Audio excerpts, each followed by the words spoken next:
All right, so let's look at some rounding problems, and then we'll have some time for you to practice.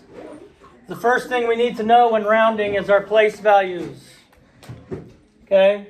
You should already know your tenths, hundredths, thousandths. Those are behind the decimal point. You've already rounded to the whole number and forward, and you've already rounded to the tenths place in previous grades. Okay? All we're adding now is rounding to the hundredths place. That's all that's being changed. We're learning one more place that you round to. So let's say I'm rounding to the hundredth place. Now you know, if it ends in THS, we're looking at behind the decimal point. So let's say 3 and 672 thousandths. 3 and 672 thousandths. Victoria, what number is in the hundredths place? Good, the 7. So for rounding to where the 7, I'm either going to add 1 to the 7 or I'm going to add 0 to the 7. Just leave it as it is. I'm either going to add 1 to the 7 or I'm going to leave it as it is. I know that by looking behind the number. In the thousandths place.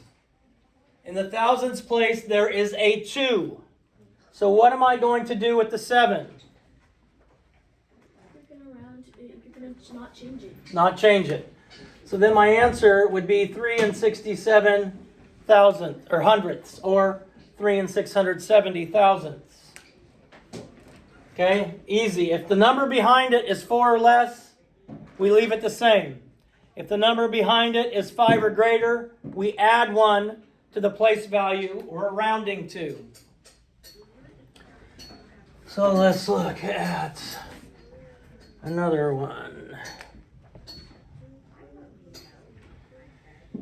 999. Let's get 995.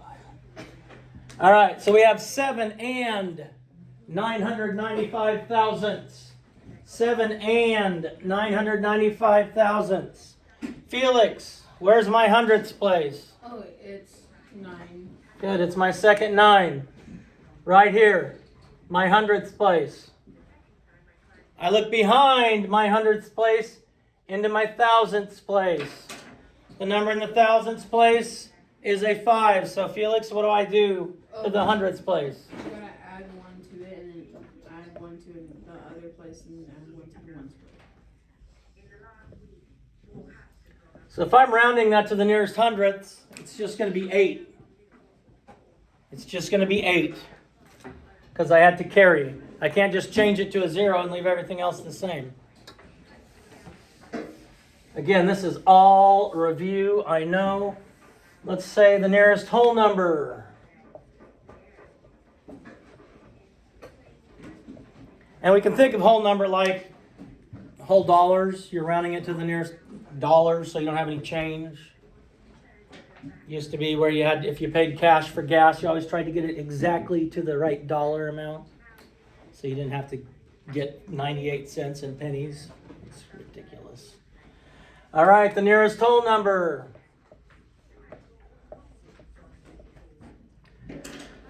So, Courtney, what is in my whole number? What is my whole number?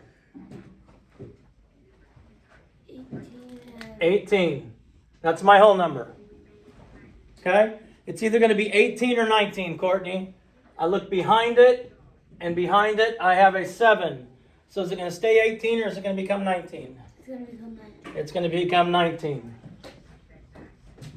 It's going to become 19. Now you're going to see some problems today where it says write down the place value of the underlined digit and round to the underlined digit. So if I have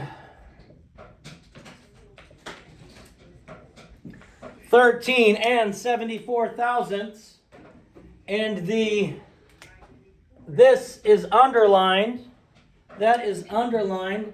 Rebecca, what is the underlined place value? Tenths. Nope. Tenths. Good. Sorry. Okay. So there are problems where you're going to have to put both answers on this, what you're doing today. You're going to have to put the place value it is, and then we're going to have to round it. So Rebecca, am I going to add 1 to the 0, or am I going to leave the 0 the same? Add 1. I'm going to add 1. So this is going to become 13 and 1/10. You could make it 100 thousandths, but 13 and 1/10. So it would have these two answers, both of these, on some of the problems. If it asks for you to identify the underlined place value and round to that place value. If we have, and let's say, oh, I can't underline that one. Keaton, what is the underlined place value?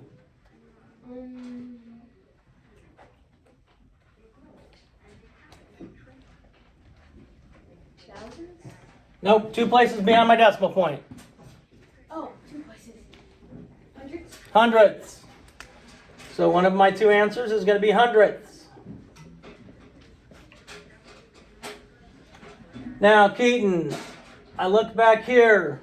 Am I going to add 1 to the 9, or am I going to leave the 9 the same? Add 1? Why? Wait, no. When I round, I look at the number and the place value behind it. The number and the place value behind it is an 8. So do I add 1 to the 9, or do I leave it the same? You leave it the same. Why? Because the 8 is lower. No, if it's 4 or lower, we add, or we leave it the same. If it's 5 or greater, we add 1. So what am I going to do with the 9? So you're going to add 1. Good. I'm going to add 1 to the 9. So that becomes a 10. That's a 4. So 267 and 40 hundredths, or 400 thousandths, or just 4 tenths. However you determine you want to write it. Those 3 things are the exact same. But if the question asks you, identify the place value that's underlined, and then round it to that place value, you're going to have both of these answers. Questions? Yes, ma'am. So are we doing, so you usually give us Google Forms, is there like a specific way we have to write that so we get the question right? No, we're gonna do it on paper. Oh, okay. So, thank you. On Google Cloud.